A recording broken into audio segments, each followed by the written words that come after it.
Atlanta, the capital of Georgia, the gateway to the South. This metropolis is known for its aggressiveness in race relations, education, financial stability. They call it the world's next great city. But the blight on all of this is another achievement. Atlanta has one of the highest homicide rates for a city its size in the nation.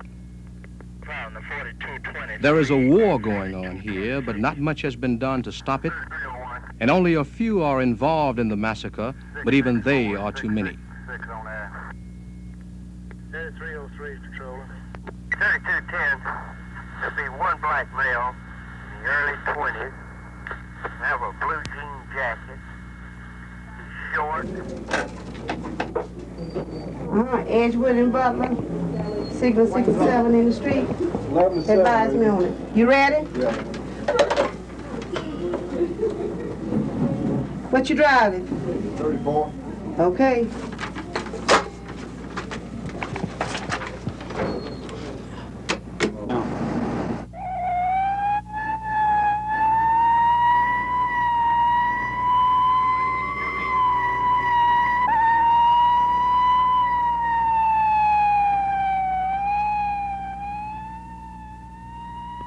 For most of us, the urgent sound of an emergency vehicle is just a noise we hear in the distance.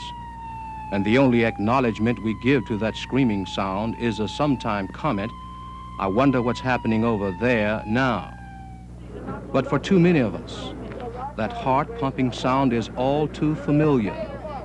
For some of us know it is coming our way again. With few exceptions, the victims look the same, they are black. With few exceptions, the offenders look the same, they are black. And the trouble is in the ghetto.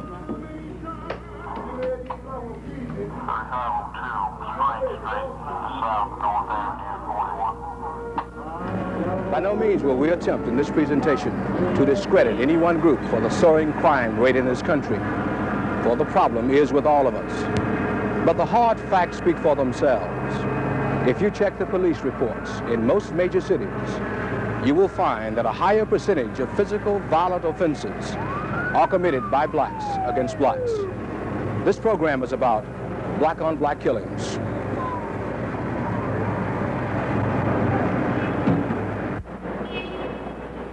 This is a TV5 News Scene special report. Trouble in the Ghetto, with TV5 News Scene correspondent Emmanuel Hall. Brought to you by Citizens Trust Bank.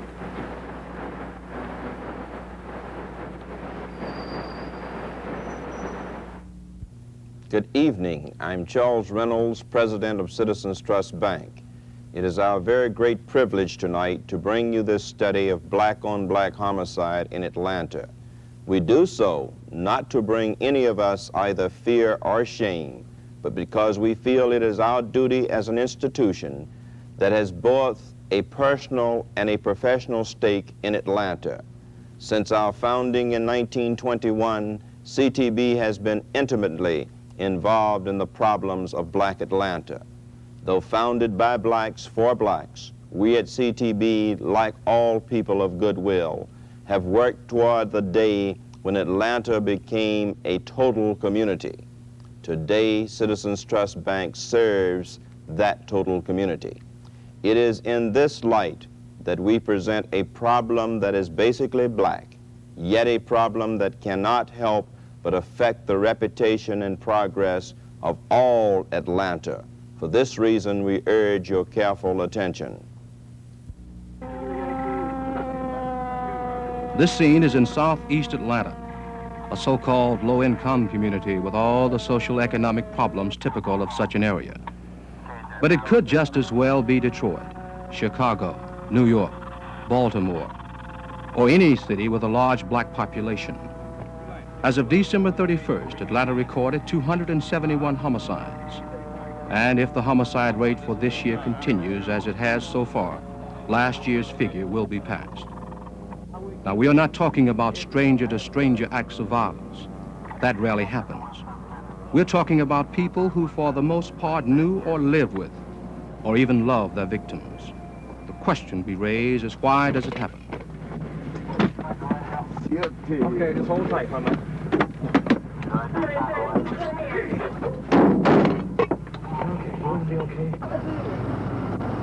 In 1972, Atlanta recorded 260 homicides, and 165 of the victims were shot with a pistol, a handgun. And 1973 was about the same, except there were more killings. Most of the offenders and victims were black, more specifically, black men. The killer is between 17 and 50 years old, with the 17 to 24 age group comprising 1/3 of all homicide offenders. He commits his act of violence on weekends, the third weekend in the month, mostly in December, with August running a close second. It happens between the hours of 8 p.m. and 2 a.m. in the morning. He is a laborer. He may or may not be employed. He is not financially stable. He lashes out at an acquaintance, someone he knows, someone from his community, or his spouse, or a relative. Most of these homicides are committed in the residence of the victim or the offender, not in the street or a dark alley, but in the home, a man's castle. The homicide offender is usually caught very quickly. He did not plot his crime, he acted in the heat of passion. And most times, the offender and the victim are drinking when the trouble begins. Because a handgun is used in most homicides, there has been a concerted effort by some to make handguns harder to buy. But there has been just as concerted an effort by others to keep them available. It is possible in Georgia for a person to walk out of jail after serving time for murder, walk into a store and buy a gun. All you need to get a gun here from any gun dealer is identification, something like a driver's license, proving to the satisfaction of the clerk that you are who you claim to be. No questions need be asked. The law does not require the gun dealer to check you out. But despite that hole in the law, it should be pointed out to their credit that some gun salesmen turn down many of the people who try to buy a gun, and they don't have to. They know they could be the victim someday of an armed, misguided soul. And believe it or not, some gun shop owners are not opposed to stricter gun control laws. But to some people, any type of gun control is a step toward gun confiscation. So they fight gun control with vigor and thus far have seemingly won the argument.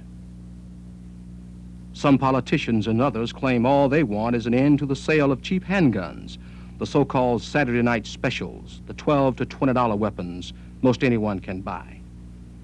If we do that, they shout, the homicide rate will go down.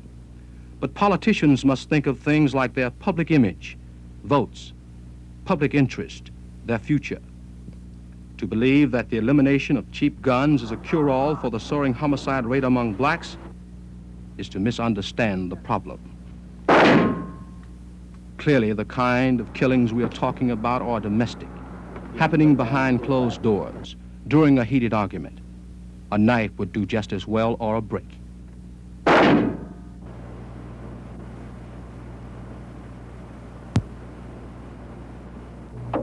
This man's job is to trace the flesh-rippling path of a bullet or death by a knife-inflicted wound, the cause of death. He is the medical examiner for Fulton County. Except for a few details, his reports all too often sound the same. Case number 2324. Information available at the time of autopsy of the death of an unidentified young Negro male was reported to the Office of Fulton County Medical Examiner by members of the Atlanta Police Department at 7:30 p.m. on November 30th, 1973, period. It was reported that the decedent had apparently been shot by another and had been found on a sidewalk, period. Under provisions of Georgia Code 21-205, a postmortem examination, including autopsy of the body, is performed by the undersigned to determine the cause of death, period. This examination takes place in the Fulton County morgue beginning at 2 p.m. on December 1st, 1973, period.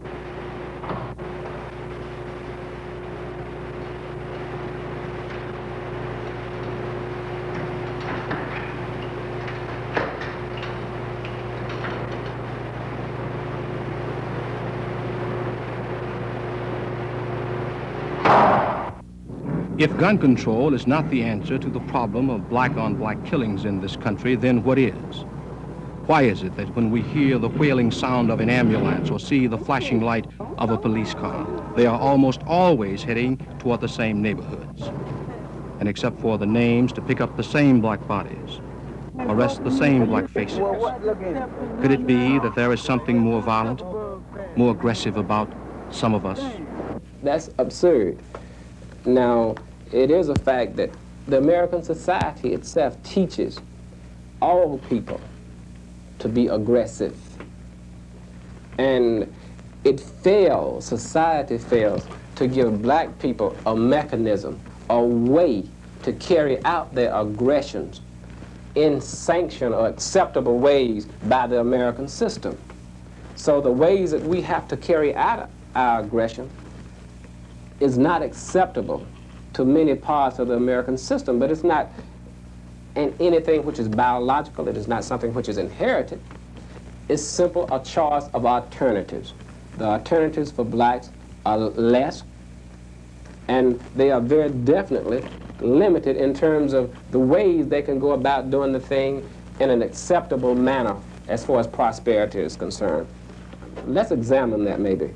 White America has direct inroads to the banking institutions and to the police department and to the public elected officials to the degree that when something happens in their community, they get an immediate response.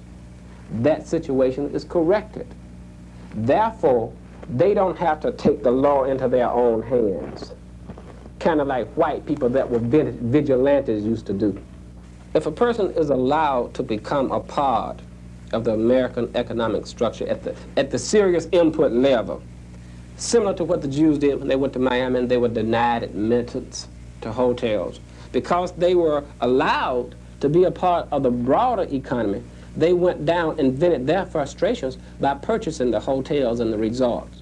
And now they basically own literally all of Miami. That is a way of venting frustrations and aggression. The same degree of opportunity has not been allowed to blacks. Well, then, if the oppressed know who they are really angry with, if it is really not their friend or relative, then why don't they take out their anger on the source of their aggravation? Many times people feel that they're too threatened to deal directly with the person that's causing them discomfort, anger, hostility, or whatever. That person may be too powerful to them as they see it in their life situation, whether it's their employer, whether it's their husband, if in the case of an adolescent, whether it's the parents, the powerful parental figures who have a great deal of influence over the children. For an example, if an employee feels that his employer in some way is not giving him his just due or is harassing him, he may well feel that it's impossible for him to confront the employer directly because of the risk of losing his job or not gaining a promotion or in some way causing his employer to be angry with him. Rather than dealing directly with the employer, he may displace his anger onto his family when he returns home. He may find himself getting into arguments with friends and neighbors as a result of not the interaction between the friends and neighbors and the family members, but his displacing his anger from the employer-employee situation onto a less threatening situation where he doesn't have to fear the loss of his financial income. Defendant, come forward, please. When the tragic dust of a homicide settles and the law steps in to arrest the offender, he is charged with murder. The grand jury indicts him for murder. But when the court hears his side, the killing becomes an act of insane emotional unstableness. He didn't mean to do it. So he is sentenced to jail for voluntary manslaughter. Completes your sentence. But his act of passion has a very high price. Your punishment will be imprisonment for the rest of your natural life. Write it up, Madam Clerk. This courtroom scene is not for real. It is a play dramatizing the court carrying out its duty. In the end, a wild, insane moment of violence usually ends up here with a sane moment of justice.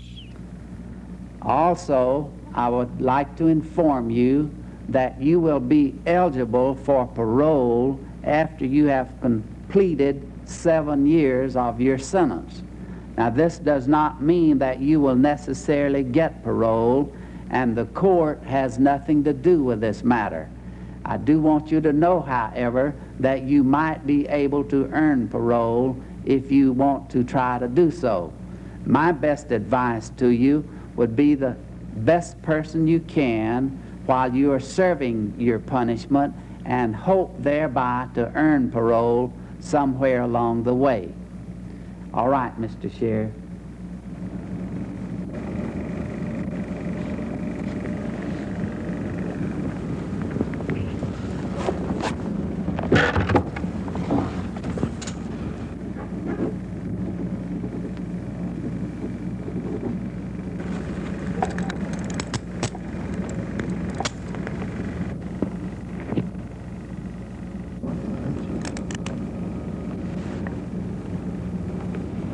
This man is serving a 12-year sentence for shooting to death one man and wounding another. As he has all the time in the world to replay his episode over and over in his mind, he wishes for a second chance. He, like most long-timers, wish that it was all just a bad dream, and that soon he will awaken, and a lifetime of misery will just be a nightmare to forget. Well, with the time I had to think now, I wouldn't have did anything but just went on and forgot about it and just figured my laws and their game and let the law handle it in their way. I called the police before the police came, and I had went home and got this gun and came back, and we had this shootout, and one of the men got killed. And I'm sorry that it happened that way, but they also tried to kill me in return because they shot me twice. If we know all we think we do about this black-on-black homicide problem, why can't we do something about it? Or do we really want to? Well, I think society would like to do something about it, but it's going to cost some money. And it's an economic problem, it's an economic situation. Many of the men, for instance, that murders their wives or vice versa, he gets paid off. And he realizes he does not have enough to pay the bills of the family. It means the really necessary bills, food, clothing, rent. And he'll stop by the American Legion or some other club and play the slot machine, trying to get hold to a little more, and he'll lose that. And he goes home and he's angry. The first thing his wife said, he kills some fella, steps on his foot and bumps into him. Now, the other thing is the unemployed. These people, with the cost of living nowadays, it's a scramble like wild animals. And the fit, the strong ones survive. But it's a matter of economics. And it's getting worse and worse because the cost of living is continuing to skyrise. Jobs are becoming fewer and fewer. And it's almost impossible for these people to live in a high-priced society like ours. So what can be done about this? Well, one thing can be done. It's a matter of education. That's one problem, one way to attack the matter of education. We must do documentaries, and we must explain how these things happen, because it's kind of like a temper explosion. You know, the guy goes off like that, and he must be prepared to deal with this. You know, like we did in nonviolence. We were going to be beat up by the Ku Klux Klan. We had to prepare ourselves mentally not to retaliate. And he has to understand the economic deprivation of his life. The other things is to make it possible for these people to live, that they won't have to go out and hustle one another and kill up one another, you know, through hustling and through frustration. Unless something is done, it's going to be too dangerous to even walk the streets. The problem of black-on-black killings can never be controlled unless the people involved make some changes. They first must move to help themselves, or nothing can be done. We must first begin to lift our own burden before we can expect anyone else to help. Dr. King said it, a man can't ride your back unless it is bent. We must stand up like men, get ourselves together. But it should be clear by now that people with a direction, a sense of responsibility, family ties, love and respect for one another are not involved in this tragic abuse of life we have been describing in this presentation. Some men believe that it is our souls that need changing. What are we going to do to deal with a problem that we can't blame on anybody else anymore? And I think that you who are with us sometimes as families, who are community leaders, may need to take a new look and give us a new direction to go back to doing some of the good old-time things that we used to do to keep our families together. the ways in which we ought to go back to the church and learn how to live together and love one another. And you know, people who go to church, people who pray together, people who have family activities of a wholesome sort don't end up doing that. And so I just want to appeal to you to let's start thinking about what it is that makes us angry. Let's begin to say to our sons what it means to be a man. You know, power and manhood doesn't come out of a barrel of a gun. I learned in the movement that I could deal with a man with a gun far better using my brain than I could have had I used a gun. It's hard sometimes to learn to relate to the people you love the most. And so I think we've got to begin to think hard about the kind of respect that we have for our loved ones and learn to say, I'm sorry. Learn to stop and listen to our wives, listen to our children, and hear them out before we tell them the answer. Because if we teach respect for them in our homes, they will then learn how to respect others. And the kinds of temper tantrums and flare-ups we have across the city may be able to be toned down a little by the quality of life that we begin to develop in our own homes, in our own businesses, and in our own organizations. Now, we'll lay the case out for you and offer a few suggestions as we continue. During our 50 years of service to Atlantans, Citizens Trust Bank is proud to have been a leader in developing minority businesses, low and middle income housing, and financial counseling. We've also been involved in our schools' career days, supported drug education programs, and helped register several hundred Fulton County voters. Tonight, we are involved in an even greater problem, and the one which affects every one of us, Atlanta's dreadful homicide rate. Presenting this program is what we can do. What can you do? The beginnings of answers will come tonight from Lloyd Backus and Martin Cook. You may have some ideas of your own. Citizens Trust Bank urges that you send whatever suggestions you have to the proper authorities or to us at CTB, and we will forward them. As our further contribution, Citizens Trust Bank is making this entire program available without charge on 16mm film to any PTA or other service club in Atlanta area. We urge you to show it to your members and to do what you can to make Atlanta a better place to live for all of us. Further information on obtaining the film of this entire program, please call Mr. Howard Williams at Citizens Trust Bank, telephone number 659-5959. Just because you are white or black and do not live near one of these ghetto trouble areas, you are not off the hook. It is your problem too. We said at the beginning of this presentation that there was a war going on right under our nose. In 1973, in that notorious religious war in Northern Ireland, 250 people were killed. In 1973, in Atlanta, Georgia, 271 people were killed. That is war.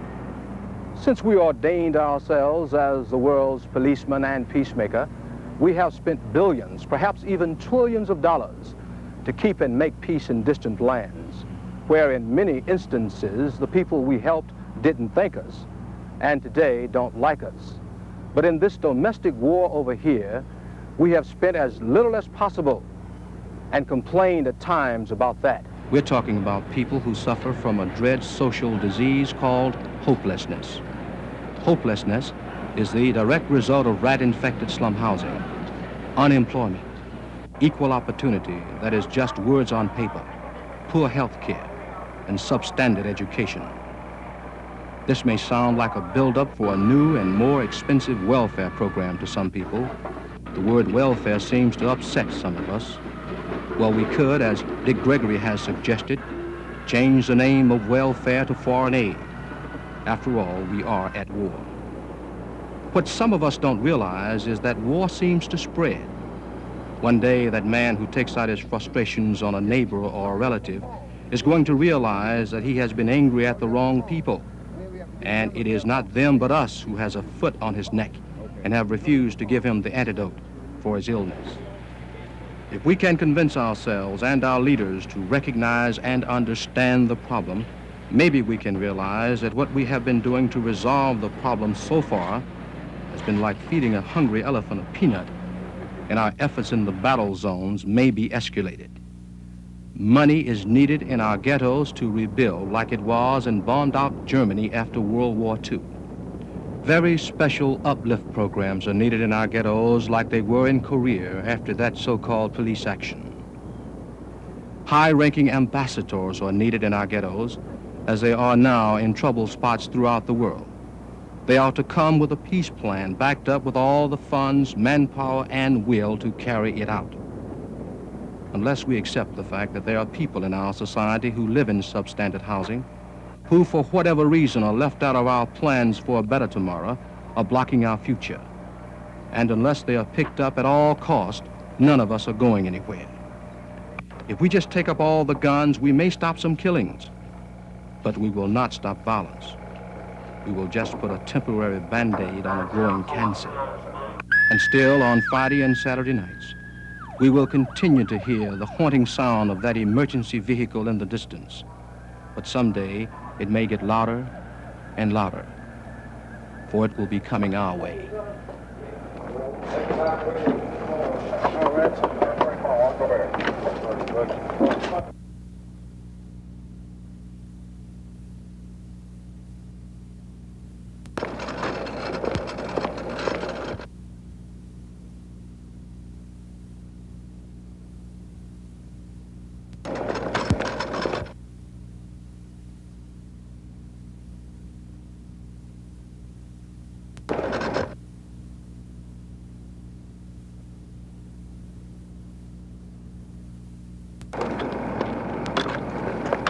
This is Emmanuel Hall, TV5 News Scene.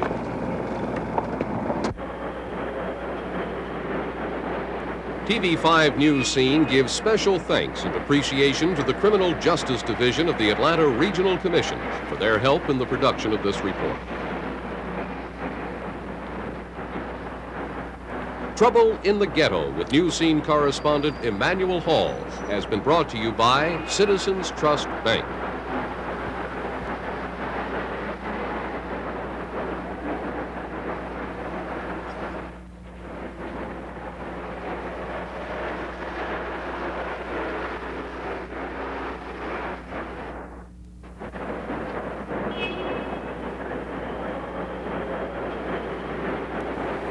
This program was pre-recorded.